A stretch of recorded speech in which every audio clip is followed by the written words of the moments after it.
Da bi enkrat uspelo v Grčiji, Španiji, pa še kje, potem bo ta vzgled mogoče vlekel naprej, ne, in se bojo potem ampak dokler vsaki od teh držav ne bo drugačna, potem tudi mednarodne politike ne moreš drugače zastaviti. Drugače se pa še kako strinjam, seveda, da smo mi, da je tudi tam minimalni tukaj za tistega najhujšega reveža bogataš, ampak zdaj, mislim, moramo gledati, mislim, nekako eno zlato sredino, ne, in probati največ še vedno lahko naredimo tukaj državno, lokalno, lahko se pa tudi skozi pogovarjamo in tudi to vse z mednarodnimi temi naprednimi gibanji, ki se pa potem zadeva tudi globalizirano vzame in če bi vsaki od teh držav enkrat uspel nekako, da neka druga progresivna verzija pač oziroma opcija zmaga, tako drugače nadomesti to, potem sem prepričan, da bi tudi to začela lahko reševati, ne, ker tudi recimo en izmed teh študij, ki sem jih omenil, kaže tudi države, ki imajo znotraj sebe to manjšo neenakost, recimo skandinavske in še kjer je v teh veliko bolj več glasu, tam vsem, mislim, to ni nekaj ne posplošuje, ampak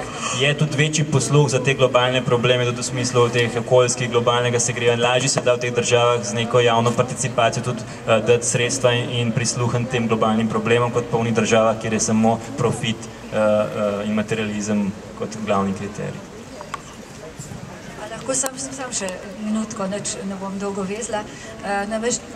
Ti si odprl zelo pomembno vprašanje, ki pač tukaj je bilo premalo časa, da bi se ga lotevali. Tudi pač, bom rekla, je to vprašanje, s katerim se bo morala soočiti zahodna družba. Mi pač 2000 let se razvijamo na določenih osnovah in če pogledamo teh 2000 let smo v glavnem plenili. Tam, kjer se je dal, smo plenili in pobijali. In žal si mi še nismo pogledali v zrcalo tega našega obraza, tako da v principu seveda pač to drži, da mi govorimo tukaj o pač problemih in revščinih, ampak vsaka majčka, ki jo nosimo, ali pa vsake čevlje, ki jih kupimo, Nike ali pa katerekoli druge, so v bistvu narejene v tako imenovanih švic fabrikah, kjer ljudje delajo v bednih pogojih za nikakve mezde, garajo otroci, garajo ženske. Ampak se pravim, jaz moram reči, da sem se parkrat v krogih, ki so pač recimo intelektualni, skušala načeti to debato, se pravi, da si mi kot zahodna civilizacija, ki se imamo za tako zvišeno in za tako blazno visoko razvito, enkrat pogledamo v obraz in se vprašamo, kaj smo v 2000 letih naredili. Mislim, to je, se pravim, verjetno bo enkrat prišlo na vrsto, ker stvari se vedno vrnejo, ne more biti drugačne, tako da v principu se zelo strinjam s tabo. Hvala.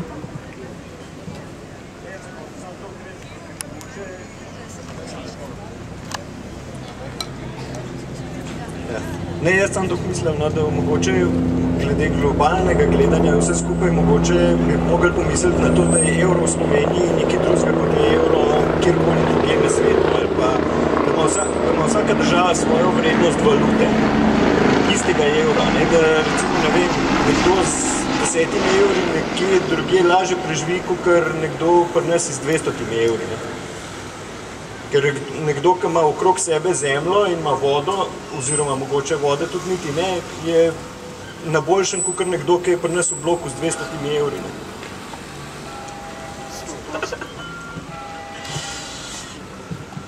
Če bi kdo kaj povedal, nekaj pride sem, pa bo mikrofon dobil. Vse to je zdaj, mi podpiramo koncept ljudskih skupščin, tako da to je zdaj dana prilika, da vidimo glas ljudstva.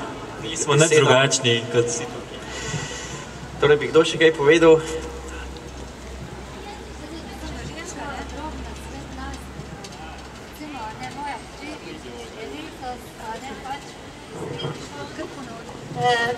Bi prosila sam za drobni nasvet najstnikom.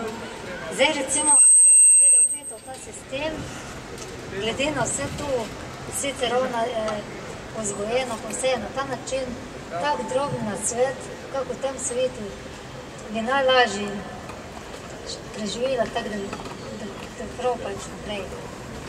Zdaj sem jaz tuk cvil v glavnem prav tak droben nasvet tem najstnikom, ker na mladih svet stoji, in konkretno moja hči, pri temu nima nobenih problemov, takih pa takih. Je pa vpeta v ta sistem, ki jo včasih moram tam jaz velikrat tam pa pride kakšen problem, kak se bi tu pač drobna svet men, pa za njo pohvala. Bi dal kar to pa mogoče kolego, psihologu.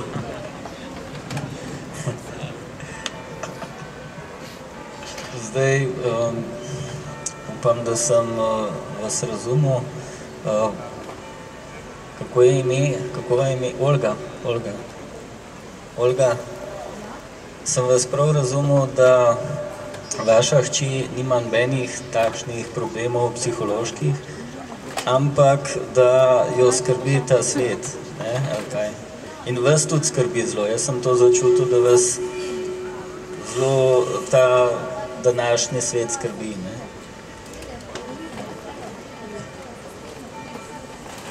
Ja, moja najbolj kratka in jasno sporočilo je to, da se je treba pogovarjati.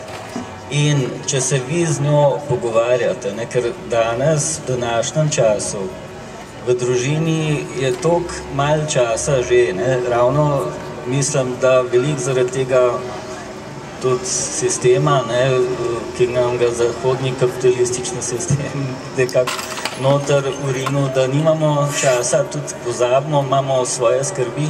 Najbolj osnovno je to, da se pogovarjate. Potem pa, da se pogovarjajo tudi s svojimi vrstniki. Da, če se zgubi v družbi vrstnikov, ki se ne znajo pogovarjati, to je potem res problem. In to je družba tistih, ki se v bistvu zgubljajo v različnih drogah, ne? In to mislim, da je najbolj kratko in osnovni odgovor, ki vam ga lahko dam. Ne vem, bolj specifično pa kaj, iz svoje stroke jaz se z mladostniki ne ukvarjam, jaz sem v bolnišnici, delujem kot klinični psiholog, vam pa lahko priporočim, v Ljubljani imamo svetovalni center za otroke, mladostnike in tam so kolegice, predvsem psihologinje, ki se z otroci in mladostniki ukvarjajo, so krasni so in pokličite in se dogovorite. Ni treba zdaj to, da bi bil kakšen, oni seveda največ se pogovarjajo z starši in z otroki, ki imajo kakšne probleme, vaš ni, ampak imate pa vprašanje, imate en problem, ki ni še tako zelo definiran in skupaj lahko, mislim, da bi se lahko pogovorili, tako bi vam eno usmeritev dal, no. Jaz se pa ukvarjam z ljudmi starejšimi, ki imajo telesne bolezni. Sem v bolnišnici za telesne bolezni, no. Tako da so starejši v glavnem. To, kar sem vam vedel in znal zdaj iz tega trenutka sem odgovoril. Ne vem, če še kdo drug. Jaz bi se na tem mestu kar zahvalil vam štirim, da vas več ne matramo tlele. En aplav še za enkrat, ja, tako. Pa tudi za vas, ki ste vzdržali cel ta čas. Predvsem aplav za publiko. Vi se lahko zdaj premaknete spet med gledalce in mi bomo